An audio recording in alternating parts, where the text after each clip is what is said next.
কথা এই দাও দিয়ে কমাইতেছে এটা হলো কথা।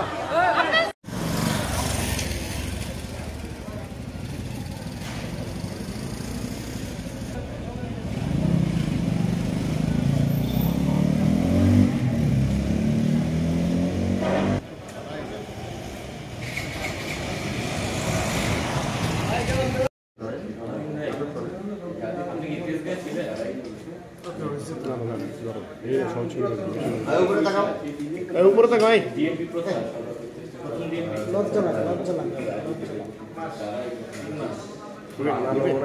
আচ্ছা এবার নেন ওকে ডান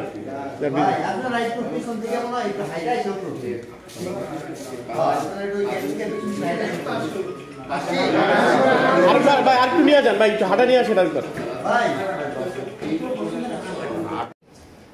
আমি নিজে ঘটনাস্থলে গিয়েছিলাম।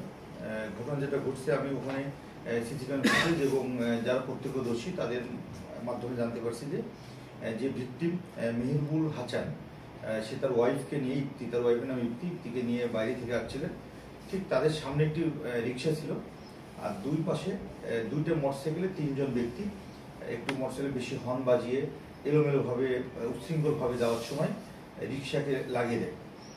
রিক্সাকে যখন ধাক্কা দেয় রিক্সার যে চালক সে নেমে এসে ওই মোটরসাইকেল আরোহী একজনকে এসে একটা থাপ্পড় দেয় এবং তার কলার চেপে ধরে। তখন যে পিছনে যে ভিকটিম মেহেবুল হাসান সেও মোটরসাইকেল থেকে নেমে এটা প্রতিবাদ করে যে এইভাবে মোটরসাইকেল নিয়ে মহল্লার মধ্যে কেন যাওয়া হচ্ছে। তো প্রতিবাদ করার পরে এই বিষয় নিয়ে যখন প্রতিবাদ করে তখন তাদের যে যারা সন্ত্রাসী কার্যকলাপ করছে তাদের একটি মোটরসাইকেল দুজন ছিল, তার একজন ফোন করে তাদের আরো সহপাঠীদের সংবাদ দেয়। সংবাদ দিলে ওখানে কয়েক মিনিটের মধ্যে আরো দুজন আসে, দুইটা ধারালো দেশীয় অস্ত্র নিয়ে। তারা এসে এই ঝগড়াঝাটি চলা অবস্থায় তারা এই ভিকটিমদেরকে ধারালো অস্ত্র দিয়ে কোপ দেয়। তো প্রথম যে মোটরসাইকেলটাকে চর মারছিল সেই আসামিকে রক্তাক্ত অবস্থায় আটক করেছি। আমরা আমাদের টহল টিম পাশাপাশি ছিল, তারা আটক করছে স্থানীয় জনতার সহযোগিতায় এবং তাদের বরাদ দিয়ে আরেকজনকে আটক করা হয়েছে। মোট দুইজনকে আটক করা হয়েছে। অভিযান অব্যাহত আছে, আমরা ইনশাআল্লাহ বাকিদেরকে গ্রেপ্তার করতে সক্ষম। এখানে স্বর্ণের কেনা বা এরকম কোনো কিছু ঘটনা আছে? এরকম না, ওনারা মার্কেট থেকে আসছিল। মূল ঘটনা হলো মোটরসাইকেল পাশ দিয়ে জোরে যাওয়ার বিষয় নিয়ে, যেটা আমরা এখন পর্যন্ত জানতে পারছি। মানে মোটরসাইকেল তাহলে ওনারা কি রিকশায় যাচ্ছিলেন? রিকশা যাচ্ছিল ভিন্ন ব্যক্তি। ওখানে একটা টার্নিং আছে রাস্তা। আচ্ছা, তো ভিকটিমরা মোটরসাইকেলে যাচ্ছিল। ওকে। যখন ভিকটিমের মোটরসাইকেল যায়, ভিকটিমের পাশ দিয়ে এরা আগে থেকে মোটরসাইকেল নিয়ে এলোমেলো ভাবে চালাচ্ছিল। তো তার স্ত্রী পিছনে বসেছিল।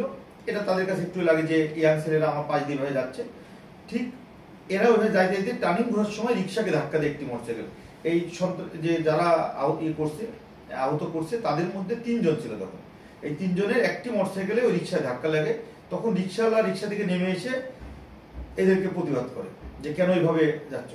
ঠিক এই সময় এই ভিকটিম মেহের হোসেন ও তার হুন্ডা থেকে নেমে রিক্সাওয়ালার পক্ষ নিয়ে প্রতিবাদ করে। একটা সময় কলার ধরাধরি হয়। এই ঘটনায় এদের মধ্যে একজন ফোন করে তাদের সহযোগী আরো দুজনকে 8 থেকে 10 মিনিটের মধ্যে ডেকে নিয়ে আসে। ওখানে দেখেছে তারা ধারালো অস্ত্র নিয়ে আসে, তারা কোপ দেয়। কাকে কোপ দিয়েছে? ওই যে মেহরুব হাসান, যারা বাইক নিয়ে যাচ্ছিল প্রথম রিক্সার পিছনে যে ছিলেন, যে রিক্সাওয়ালার পক্ষ নিল তাদের। অর্থাৎ একাধিক ব্যক্তিকে কুপিয়েছে? স্বামী স্ত্রী দুজনকে। ও, দুজন।